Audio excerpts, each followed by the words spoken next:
Hello students, welcome to Sayar Sanskar online classroom. Today we are going to learn about our freedom movement 1857 to 1947, but in a different way. I hope you find it interesting and unique as it includes cartoonic environment. So let's begin it. Introduction. The revolt of 1857 shook the foundation of the British rule in India and kindled an urge in the hearts of Indians to become free. They felt that they should remove their shortcomings if they wanted to become free. There were many social evils that prevailed in the society at that time. There were many European and Indian scholars who tried to eradicate social evils such as sati, child marriage, caste system, etc. from the society. Indian National Congress (INC). Few organizations in the world have as long and illustrated a history as the Indian National Congress. Titles such as Gopal Krishna Gokhale, Lala Lajpat Rai, Mahatma Gandhi and Netaji Subhash Chandra Bose served on its presidency. Here we have only focused on INC's contribution to India's freedom struggle. After the revolt of 1857, the whole of India came under one rule. Railways, post and telegraph services were started. Educated people got employment. Some educated people were pained to see the miserable conditions of India and began to dream of its independence. Among such thinkers were Raja Ram Mohan Roy, who worked hard to abolish the sati pratha and supported marriage of widows. Gopal Krishna Gokhale, who founded Bharat Sevak Samaj, asked young men to get modern education and serve the country.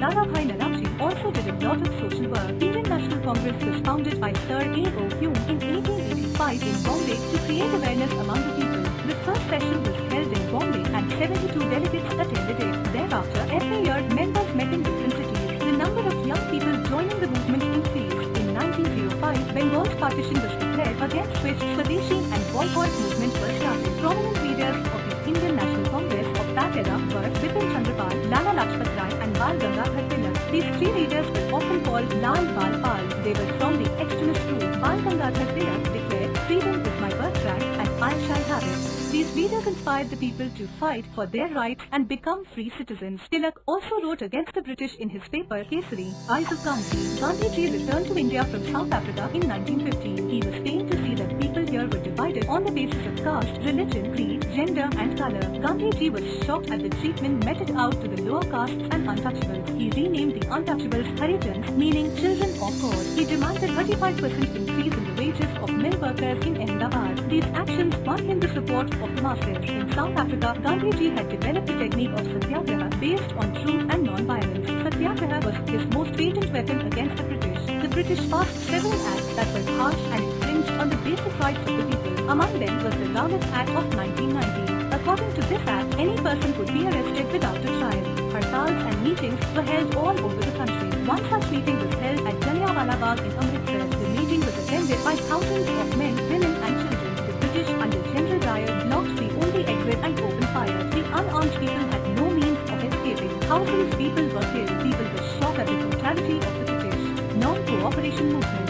In 1980, when the First World War ended, it was decided that Turkey should be divided among the victorious powers. This upset the Muslims in India because the Caliph or Sultan of Turkey was also the religious head of all Muslims. Thus, Indian Muslims under the leadership of Muhammad Ali and Shaukat Ali started the Khilafat movement. The Congress under Gandhiji's leadership saw this as a golden opportunity for bringing about Hindu-Muslim unity. The non-cooperation movement was launched to protest against the treatment of Turkey and the Jallianwala Bagh massacre. Gandhiji asked the people not to cooperate with the British and used non-violent means. Men, women and children left their homes, offices, colleges and schools to join the movement. However, in 1922, when the people became violent at Chauri Chaura in Uttar Pradesh and killed 22 policemen, Gandhiji called off the movement. During the non-cooperation movement, many young leaders emerged. Some of them were Jawaharlal Nehru, Abdul Kalam Azad, Sarojini Naidu, Subhash Chandra Bose, Sardar Vallabhbhai Patel, etc.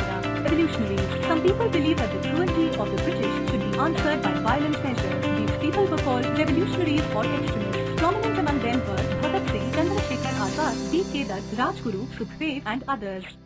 Simon Commission. The non-cooperation movement had failed. In 1927, the British government wanted a report on political reforms in India and on amending the Government of India Act, so it appointed a commission. The commission consisted of Sir John Simon and 6 other members. All of them were members of the British Parliament. There was no Indian as its member. The commission was an insult to the Indians. The people of India rose as one man against this step. Under Lalaji's leadership, it was resolved to boycott the Simon Commission. The Indians showed black flags and shouted, "Simon, go back," in protest because the commission did not have any Indian in it. Civil disobedience movement. Civil disobedience means active refusal to obey certain laws, demands and commands of a government or of any occupying international power. In its most non-violent form in India known as ahimsa, it could be said that it is compassion in the form of respectful disagreement. The people joined the civil disobedience movement all over India. On the northeast, 13-year-old Rani Gaindinlu led the movement. On the northeast frontier province, Khan Abdul Ghaffar Khan, also known as Frontier Gandhi, led the movement called Satyagraha. It was a campaign of non-violent protest against the British salt tax in colonial India and triggered the wider civil disobedience movement. Mohandas Karamchand Gandhi, commonly called Mahatma Gandhi, led the Dandi March Salt Satyagraha from its base Sabarmati Ashram near Ahmedabad to the sea coast near the village of Dandi on March 12, 1930. India Movement. The Quit India Movement, Bharat Chodo Andolan or the August Movement or August Kranti was a civil disobedience movement launched in India in August 1942 in response to Gandhiji's call for immediate independence. Gandhi hoped to bring the British government to the negotiating table. The Indian people now wanted complete independence. They asked the British to leave India as early as possible. The Indian National Congress under Gandhiji's leadership started the Quit India movement in 1942 in protest against the British policies towards Indians. The British immediately arrested Gandhiji and other leaders. Gandhiji gave the slogan of do or die to the Indians, which meant either they get freedom or die for it. Subhash Chandra Bose, who had been elected twice as the president of the Indian National Congress, escaped from India in 1941 to organize an armed struggle against the British from outside India. The Indian National Army INA or Azad Hind Fauj was organized by him to liberate India. Men, revolutionaries and Indian prisoners of war joined the INA. Azad Hind Fauj. The Indian National Army INA or Azad Hind Fauj was an armed force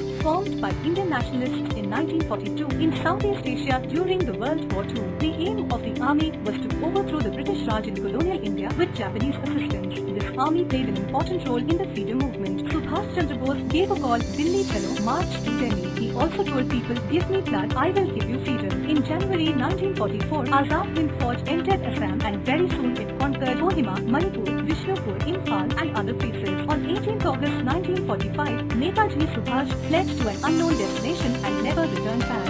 Independence of India. Arrival of Lord Mountbatten. In 1946, Lord Mountbatten arrived in Delhi amid a buzz of political activity. After World War II, the British seemed keen to wash their hands of India. Partition of India. It was one of the first movements of people in recent history after that of the Jews in the World War II. The nation was dismembered. On 15th August 1947, India became free, but the country was divided into two parts, India and Pakistan. India kept its tryst with destiny. Midnight Board is the precious gift of freedom. Following an announcement on 14th of August 1947, Pakistan became the other independent country. At midnight, Lord Mountbatten administered the oath to Jawaharlal Nehru as the first Prime Minister of India. Lord Mountbatten took down the Union Jack from the ramparts of Red Fort and the national flag of India began to fly in its place. India got its complete independence from the British rule and gave its citizens a free country. India became a free country but at the cost of division of country into two parts. It broke the hearts of millions across the border. The divide and rule policy of the British had been successful in dividing the Hindus and Muslims. India has been an independent country for more than 60 years. It has fought wars and faced terrorism but still remains strong and united. In this lies the uniqueness of our country, that is, unity in diversity. That's for today.